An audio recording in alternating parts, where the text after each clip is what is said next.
नमस्कार. तर सध्या एक नवा विषाणू चर्चेमध्ये आहे. Human metapneumovirus. पुन्हा एकदा चीनच्या उत्तर भागातून काही बातम्या येत आहेत की या आजाराचे रुग्ण वाढलेले आहेत. पण खरं म्हणजे त्याच्या नावासारखं आपण अगदी मेटाकुटीला येऊन त्याचा विचार करावा एवढा हा मेटान्युमो व्हायरस महत्त्वाचा नाही आणि तो नवीन तर बिलकुलच नाही. हा मुळात अगदी जुना व्हायरस आहे. मागच्या जवळपास 20 ते 25 वर्षापासून वैद्यकीय जगताला माहीत असणारा हा विषाणू आहे. म्हणजे अगदी आपण भारतातलं जरी उदाहरण घ्यायचं म्हटलं तरी मागच्या वर्षी म्हणजे 2024मध्ये डिसेंबरपर्यंत आपल्याकडं या आजाराचे जवळपास 172 रुग्ण हे आपल्या वेगवेगळ्या प्रयोगशाळांनी शोधले होते आणि यातल्या कुठल्याही रुग्णाचा मृत्यू झालेला नाही. कारण मुळामध्ये हा जो ह्यूमन मेटान्युमो व्हायरस आहे हा अत्यंत सौम्य प्रकारचा साधा सर्दी खोकला ज्याच्यामुळं होतो असा विषाणू आहे. आणि असे अनेक विषाणू आपल्याकडं आहेत ज्याला आपण RSV म्हणतो, ॲडेनो व्हायरस.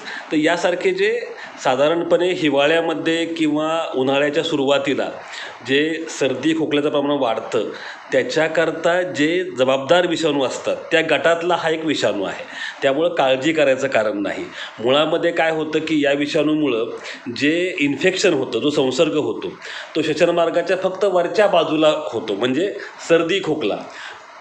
खालच्या बाजूला उतरून न्यूमोनिया व्हायचं प्रमाण हे खूप कमी आहे. आणि याच्यामध्येही मुख्यत्वे जी 5 वर्षाखालची लहान मुलं आहेत आणि जी साधारणपणे 65 वर्षाच्या वरची मंडळी आहेत किंवा ज्यांची इम्युनिटी कमी आहे काही कारणामुळं, तर अशा व्यक्तींमध्ये क्वचित, अगदी क्वचित हा विषाणू थोडासा गंभीर स्वरूप धारण करू शकतो. परंतु जसं मी म्हणालो की मागच्या वर्षी जवळपास 250 केसेस आपण रिपोर्ट केल्या, त्यातला एकही रुग्ण दगावला नाही. त्यामुळं या आजारामुळं किंवा या नावामुळं विनाकारण घाबरून जायचं कारण अजिबात नाही. याच्याकरता खरं म्हणजे कोणतं औषध नाही, पण औषधाची गरज देखील नाही. म्हणजे ज्याला आपण आजीबाईचा बटवा म्हणतो तसं सर्दी खोकल्याकरता गरम पाण्याच्या मीठ टाकून केलेल्या गुळण्या, वाफ घेणं किंवा सगळं ज्याला आपण म्हणतो की काढा आणि बाकीच्या गोष्टी ह्या पुरेशा आहेत. आणि मुळात हा आजार होऊ नये याच्याकरता कुठल्या लसीची पण गरज नाही. कोणती लस नाही आणि गरज देखील नाही.